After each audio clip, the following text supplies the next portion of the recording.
حضرت ابوبکر صدیق رضی اللہ تعالیٰ عنہ ان خوش نصیب لوگوں میں سے ہیں جن کو سب سے پہلے حضور کے دامن پاک سے وابستہ ہونے کی سعادت نصیب ہوئی۔ 3 باتیں ان کے تعلق سے میں نے آپ کی خدمت میں عرض کرنی ہے۔ سب سے پہلی بات تو یہ کہ اللہ تعالیٰ نے انہیں انتہائی مضبوط، طاقتور اور توانا ایمان عطا فرمایا۔ قرآن مجید میں اللہ کریم نے فرمایا والذی جاء بالصدق وصدق بہ، ایک وہ شخصیت جو سچ لے کے تشریف لائی اور دوسری وہ جنہوں نے اس کی تصدیق کی۔ اولئک ھم المتقون، یہی لوگ پرہیزگار ہیں، یہی لوگ متقی ہیں۔ حضرت مولا علی شیر خدا کرم اللہ تعالی وجہہ الکریم ارشاد فرماتے ہیں کہ یہاں سچ لے کے لانے والی شخصیت نبی پاک علیہ السلام کی ہے اور تصدیق کرنے والی ذات جناب ابوبکر صدیق کی ہے۔ حضرت ابوبکر صدیق رضی اللہ تعالیٰ عنہ نے فوراً اس سچ کی تصدیق کی جو حضور لے کر کے تشریف لائے۔ بہت سارے لوگ ایسے ہوتے ہیں جن کے شعور کی آنکھیں کھل جاتی ہیں، وہ ضمیر کی نہیں کھولتے۔ شعور تو ابو سفیان کا بھی بڑی جلدی بیدار ہو گیا تھا، لیکن بڑی دیر کے بعد جا کے انہوں نے کلمہ پڑھا رضی اللہ تعالی عنہ، بڑی جلدی پہچان گئے چیزوں کو۔ ابو جہل، ابو البختری، عتبہ، عتیبہ، شیبہ، بلکہ اخنس بن شریک سے جب ابو جہل نے کونے میں جا کے پوچھا اور اس نے ابو جہل سے پوچھا کہ تمہاری رائے کیا ہے، تو انہوں نے کہا رائے تو یہی ہے کہ حضور جو فرماتے ہیں حق اور سچ ہے۔ اس کا مطلب ہے شعور کی آنکھیں تو کھل گئی تھی۔ جب تنہائیوں میں یہ کہا کرتے تھے کہ کریم کی ہر بات سچ ہے، تو شعور تو بیدار ہو گیا تھا، لیکن ضمیر کو دبائے رکھا۔ ماشاءاللہ مفتی صاحب بھی تشریف لے آئے۔ ضمیر کو دبائے رکھا۔ حضرت ابوبکر صدیق رضی اللہ تعالیٰ عنہ کا کمال یہ ہے کہ جب ان کے شعور کی آنکھیں کھلی نہ کہ دین حق اور سچ ہے، پھر انہوں نے کسی اور طرف نہیں دیکھا، فوراً اپنے ضمیر کی آواز پہ لبیک کہا اور نبی پاک کا کلمہ پڑھ لیا۔ یہ بڑی انفرادیت ہے، اس کو سمجھیے گا۔ بہت سارے لوگوں کو شعوری طور پر سمجھ آ جاتی ہے حق اور سچ کیا ہے، لیکن وہ بیچارے ضمیر کو دبائے رکھتے ہیں، اپنے آپ کے ساتھ جنگ کرتے رہتے ہیں، حق کو قبول نہیں کرتے۔ حضرت صدیق اکبر کی زندگی کا یہ پہلا سبق کہ جب کسی کو پتہ چل جائے حق فلاں چیز ہے، تو پھر قرآن مجید کہتا ہے وَلَا تَلْبِسُوا الْحَقَّ بِالْبَاطِلِ وَتَكْتُمُوا الْحَقَّ وَأَنْتُمْ تَعْلَمُونَ، حق کو باطل سے نہ ملاؤ اور جان بوجھ کر حق نہ چھپاؤ۔ تم علم رکھتے ہو، جان بوجھ کے چھپا۔ تو جب پتہ چل گیا حق کیا ہے، درست کیا ہے، ٹھیک کیا ہے، پھر اسے قبول کیا جائے، پھر تردد نہ کیا جائے۔ ہمارے ہاں بہت سارے لوگ سمجھتے ہیں دین پر ہی چلنا چاہیے، یہی حق ہے، تو بھائی چلتے کیوں نہیں؟ کتاب و سنت ہی راہ نجات ہے، تو اس پر عمل کیوں نہیں کرتے؟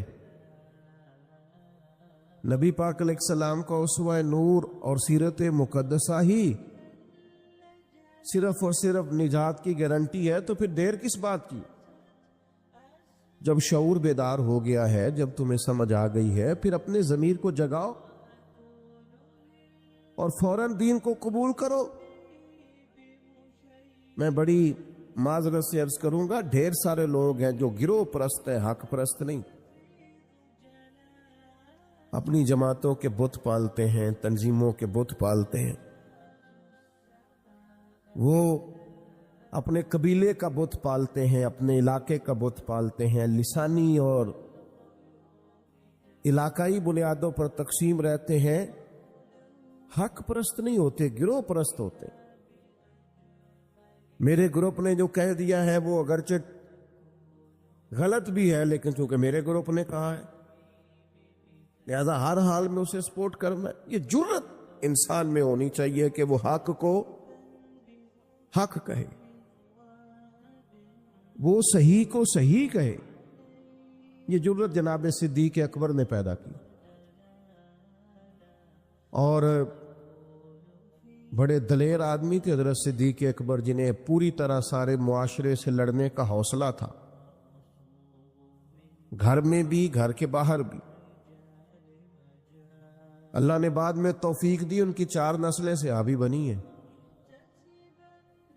لیکن شروع میں یہ اعلان کرنا، ان کے والد سخت ناراض ہوا کرتے تھے بعض چیزوں سے،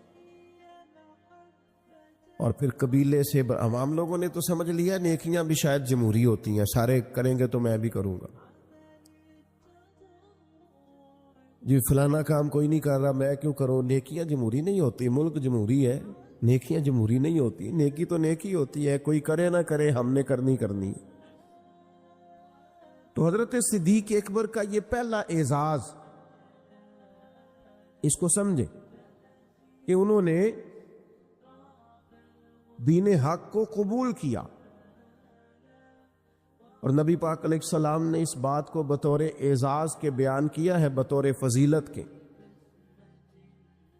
یہ ان کی انفرادیت کے طور پر نبی پاک نے اس کو بیان کیا۔ حضور علیہ الصلوۃ والسلام نے ارشاد فرمایا کہ میں نے جس کے سامنے بھی دین پیش کیا ہے اس نے تردد کیا۔ کچھ لوگوں نے دلیل مانگی، حضور کے پاس دلیلوں کی کمی تو نہیں، سرکار تو خود سراپا دلیل ہے۔ یا ایھا الناس قد جاءکم برہان من ربکم، اے لوگو یہ محبوب تمہارے پاس رب کی دلیل بن کے آئے۔ کریم فرماتے ہیں جس کے سامنے بھی دین پیش کیا اس نے تردد کیا ہے، فرمایا یہ صرف میرے ابو بکر صدیق ہیں، میں نے دین پیش کیا ہے، لیٹ کی کوئی نہیں، فوراً ہی کلمہ پڑھ کے مسلمان ہوگا۔ حق کو فوراً قبول کرنا اور فوراً حق کی تصدیق کرنا اور فوراً حق کے سامنے سر کو جھکانا، یہ پہلا سبق ہے جناب صدیق اکبر کی زندگی کا۔ دیر نہ کریں، کمزور نہ بنے، ٹوٹتی بکھرتی رائے والے نہ بنے، کمزور ارادوں والے نہ بنے، حق جب نصیب ہو اسے قبول کریں۔ دوسری بات، اسلام یہ کہتا ہے کہ جب تم کلمہ پڑھ لو نا پھر پورے کے پورے دین میں آؤ۔ یا ایھا الذین آمنوا ادخلوا فی السلم کافہ، اے ایمان والو دین میں پورے پورے داخل ہو جاؤ۔ جب دین قبول جو کر لیا ہے، مان جو لیا ہے، تو پھر جتنی باتوں کی دین تعلیم ارشاد فرماتا ہے ان ساری باتوں پر عمل کیا جائے، اپنے آپ کو سراپا نیکی بنایا جائے، سراپا خیر ہو انسان کا وجود، جتنی نیکیاں سوسائٹی میں وہ کر سکتا ہے وہ ساری کرنے کا اس کے اندر جذبہ ہو، شوق ہو۔ ہم کیا کرتے ہیں؟ نیکیاں کرتے ہیں لیکن خالص دینی کاموں کو بھی دنیا داری بنا لیتے ہیں۔ جنازہ پڑھنا خالص دینی کام ہے، نبی پاک علیہ السلام نے فرمایا ایک مسلمان کا دوسرے مسلمان پر حق ہے، جو حقوق مومن کے مومن پہ ہیں ان میں سے ایک حق جنازہ ہے، لیکن وہ ہم کس لیے جاتے ہیں کہ میرا تعلق بڑا ہے اس کے بیٹے سے، بھائی سے، باپ سے۔ آپ اس تعلق کی بنیاد پر گئے، حالانکہ آپ کو تو کلمے کی بنیاد پر جو تعلق تھا اس بنیاد پر جانا چاہیے۔ ہم نے کیا کیا؟ دینی کام تھا لیکن اس کو دنیا بنا لیا۔ یہ ہمارا مذہبی سٹیج ہوتا ہے، ظاہر ہے آپ اتنی بڑی تعداد میں لوگ آئے ہیں، آپ کا خیال ہے کہ ایک دیندار آدمی تقریر کرنے آ رہا ہے، لیکن اگر میرے دل میں یہ خواہش ہو کہ بڑے لوگوں میں فیمس ہو جاؤں گا اور ڈھیر سارے لوگ واہ واہ کریں گے اور گھر چاہے کہیں گے کیا بات مولانا نے کیا نقطہ بیان کیا ہے، اگر یہ میرے ذہن میں باتیں آئیں گی تو میں نے دینی کام کو بھی دنیا بنا لیا ہے، ترویج شریعت کے کام کو میں نے ذاتی شہرت کا ذریعہ بنا لیا، یہ دینی کام دنیا بن جائے۔ دین میں پورے داخل ہونے کا مطلب یہ ہے کہ آپ سراپا خیر بن جائیں، پھر آپ ہر وہ نیکی جس کو دین نیکی کہتا ہے اسے کریں، اور ہر وہ چیز جس سے دین روکتا ہے اسے رکیں۔ حضرت حسن بصری رضی اللہ تعالیٰ عنہ سے کسی نے کہا تقویٰ کیا ہے؟ فرمایا جہاں جانے کا رب نے حکم دیا ہے وہاں غیر حاضری نہ کرنا، اور جہاں جانے سے اس نے منع کیا ہے وہاں نظر کبھی نہ آنا، یہ متقی ہونے کی علامت۔ حضرت صدیق اکبر کا آپ سراپا دیکھیے، نبی پاک علیہ السلام نے صحابہ سے فرمایا یہ دیکھے، ہو سکتا ہے معاذ اللہ کسی کے دل میں خیال ہو کہ یہ شاید کوئی معمولی چیزیں، لیکن یہ تعمیر شخصیت میں اور کردار سازی میں کلیدی حیثیت رکھتی ہیں یہ چیزیں۔ حضور نے صحابہ سے پوچھا بتاؤ بھئی آج جنازے میں کسی نے شرکت کی ہے؟ تو تمام خاموش تھے۔ جناب صدیق اکبر نے ہاتھ کھڑا کر کے عرض کی حضور مجھے اللہ نے یہ سعادت عطا کی۔ نبی پاک علیہ السلام نے فرمایا آج تم میں سے کوئی روزہ دار بھی ہے؟ عرض کی یا رسول اللہ مجھے اللہ نے توفیق دی ہے۔ صرف حضرت صدیق بولے۔ پھر نبی رحمت صلی اللہ تعالی علیہ وسلم نے پوچھا آج کسی نے کسی مسکین کو کھانا کھلایا؟ سب خاموش تھے، صرف حضرت صدیق کو آج یہ اعزاز حاصل ہوا، ہاتھ کھڑا کر کے عرض کی یا رسول اللہ مجھے یہ موقع ملا۔ یعنی جس سوال پر سرکار استفسار کرتے اسی سوال کے جواب میں جناب صدیق اکبر ہاتھ کھڑا کر کے کہتے یا رسول اللہ مجھے یہ موقع ملا۔ آپ بات کو سمجھیں، جب دین قبول کر لیا پھر سراپا نیکی بن جائے، پھر جو بھی خیر کا کام حضور علیہ السلام نے فرمایا کسی نیکی کو بھی معمولی نہ سمجھو، کسی نیکی کو بھی معمولی نہ جانو، یہاں تک کہ کچھ نہ ہو سکے تو اپنے بھائی سے مسکرا کے بات ہی کر لو۔ حضرت صدیق اکبر رضی اللہ تعالی عنہ نے دین کے اس فلسفے پر حقیقی طور پر عمل کیا اور ہر خیر کو، ہر نیکی کو دوڑ دوڑ کے حاصل کیا۔ اسی لیے سرور کائنات علیہ السلام نے فرمایا قیامت کے دن کچھ روزہ دار ہوں گے، انہیں جنت میں ایک روزے داروں کا دروازہ ہے، وہاں سے آواز دی جائے گی روزے داروں ادھر آ جاؤ، اس دروازے سے گزرو۔ ایک دروازہ وہ ہے جہاں سے سخی گزریں گے، ایک وہ ہے جہاں سے مجاہد گزریں گے، ایک وہ ہے جہاں سے حاجی اور مکے اور مدینے کے زائر گزریں گے۔ حضرت صدیق نے عرض کی حضور میں کس دروازے سے گزروں گا؟ فرمایا ابو بکر سارے دروازے منتظر ہوں گے کہ کبھی ابو بکر یہاں سے گزر جائے نا،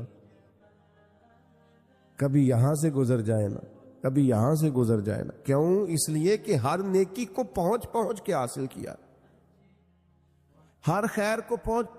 ہم تو ویسے بھی اللہ خیر کرے کو دو ایک نیکیاں کر لیں وہ گنی ہوئی ہوتی ہیں، ہم نے وہ ساری ہمارے پاس طے ہوتی، سارا پتہ ہوتا۔ کتنے پیسے پچھلے سال مسجد دیے تھے پورا یاد ہے، اور بھئی جو سارا سال آپ نے اپنی ذات پر لگائے ہیں وہ بھی تو یاد ہونے چاہیے نا۔ نیکیوں کو لوگ گن گن کے شمار کر کے رکھتے ہیں جو بھولنے کی چیز تھی، اور معاذ اللہ جن کمزوریوں کو، غفلتوں کو یاد کرنا تھا انہیں بھول جاتے۔ تو حضرت صدیق اکبر سراپا نیکی بن گئے، سراپا کلمہ پڑھا تو ان کا وجود سراپا ایمان تھا، سراپا خیر تھا۔ کوئی بھی ایسا کام نہ کریں اس سے محسوس ہو کہ ہم وقت ضائع کرتے ہیں، ہمیں خیر سے وابستگی نہیں ہے۔ جو نیکی ملے فاستبقوا الخیرات، نیکیوں میں آگے بڑھ جاؤ، کوشش کریں کہ جلدی جلدی اپنے لیے خیر جمع کریں۔ لمحات بکھرتے جا رہے ہیں، وقت اپنا دامن چھڑاتا جا رہا ہے، زندگی سمٹ جاتی ہے اور ہم دیکھتے ہیں کہ جلدی جلدی سکڑ جاتی ہیں چیزیں اور انسان کے ہاتھ کچھ بھی نہیں آتا۔ تو کوشش کی جائے ہمیشہ خیر جمع کرنے کی، بڑھ چڑھ کے نیکیاں کرنے کی۔ نبی کریم علیہ السلام نے فرمایا جنتیوں کی 360 علامتیں، کسی میں ایک بھی پائے جائے تو جنتی ہے۔ آپ کی توجہ ہے میری بات پر؟ کتنی علامتیں؟ کسی میں اللہ کا ایک دعا مانگنے لگا وہ آمین کہنا ہے، اللہ کرے آپ موبائل کم دیکھیں اور میری بات زیادہ سنیں، آمین تو کہہ دیں، دعا میں تو شامل ہو جاؤ یار، دعا مانگی ہے۔ ان 360 یہ ساری وہی نیکیاں ہیں جو پھیلی ہوئی ہیں، خیر کرنا، پیار کرنا، عبادت کرنا، مخلوق کی خدمت میں مشغول رہنا۔ فرمایا جنتیوں کی 360 علامات ہیں، ایک بھی پائی جائے تو بندہ جنتی ہے۔ حضرت صدیق اکبر کا لہجہ ہمیشہ دھیما رہا ہے، بڑے وزادار تھے۔ فوراً عرض کی یا رسول اللہ میرے اندر بھی کو پائی جاتی ہے؟ وہ جو 360 نورانی علامات ہیں جنتیوں کی، تو کریم میرے اندر بھی کو پائی جاتی؟ نبی کریم نے فرمایا آپ کے اندر تو 360 ساری کی ساری پائی جاتی ہے، ساری۔ انہوں نے سراپا خیر کیا، سراپا۔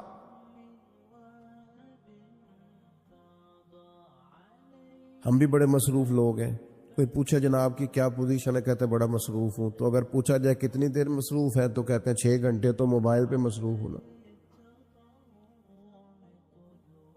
یہ جو راتیں ہیں نا، لمبی راتیں سردیوں کی، یہ تہجد پڑھنے کے دن تھے، اور یہ چھوٹے دن تھے سردیوں کے، یہ روزے رکھنے کے دن تھے۔ لیکن اس کے لیے جو عشاء کے بعد سو جائے، یعنی اگر 7 بجے عشاء پڑھی اور 6:15 فجر پڑھی تو اتنی لمبی رات بنتی ہے 10-11 گھنٹے کی، اور ڈاکٹر کہتے ہیں بڑا بھی زیادہ سوئیں تو 8 گھنٹے کافی ہے، تو 3 گھنٹے تو رات پھر بچ جاتی۔ یہ وقت تھا سحری میں اٹھنے کا، لیکن اس کے لیے جو عشاء کے بعد موبائل کی جان چھوڑے تاکہ سحری میں اٹھ سکوں۔ جب سوئے گا نہیں تو اٹھے گا کیسے؟ ہم اگر مزاج رکھتے ہو نا خیر کا تو اللہ تعالیٰ وقت میں بھی برکت پیدا کر دیتا ہے۔ کہ جو ہمارے بزرگ اتنی اتنی بڑی ضخیم کتابیں لکھ گئے، کتنی کتنی جلدیں ہیں ان کے وقت میں برکت تھی، وقت کو مینج کرتے تھے۔ لیکن خوش گپیاں ہماری سیریں، ہمارا آنا جانا، ہمارا موبائل کو وقت دینا، اس نے ہمیں بڑا الجھا دیا۔ حضرت عمر فاروق رضی اللہ تعالیٰ عنہ بیان فرماتے ہیں، کہتے ایک نابینا بیوہ اور بے اولاد خاتون تھی مدینہ منورہ میں، تو میں اس کے گھر کا کام کاج کر دیا کرتا تھا۔ تو ایک دن میں گیا تو میرے سے پہلے ہی کوئی بوڑھی اماں کے گھر کا کام کر گیا۔ آپ غور کیجئے گا، یہ مختلف انداز میں روایت مختلف جگہوں پہ ہے۔ صاحب کنز المال نے اس طرح لکھی ہے جس طرح میں بیان کر رہا ہوں۔ کوئی مجھ سے پہلے سارے کام کر گیا۔ بھلا کام کیا تھے؟ گھر میں جھاڑو دینا تھا، برتن مانجنے تھے، پانی بھر کے لانا تھا۔ کوئی مجھ سے پہلے کر گیا، اگلے دن گیا تو پھر کوئی مجھ سے پہلے کر گیا تھا، تیسرے دن گیا تو پھر۔ اب میں نے کہا ڈھونڈوں تو صحیح بندہ کون؟ فرماتے کہ میں چھپ کے بیٹھ گیا کہ میں دیکھوں تو صحیح کون ہے جو مجھ سے پہلے آتا ہے، تو کہتے ہیں سحری کا وقت تھا، امیر المومنین، خلیفۃ المسلمین، جانشین مصطفیٰ کریم صلی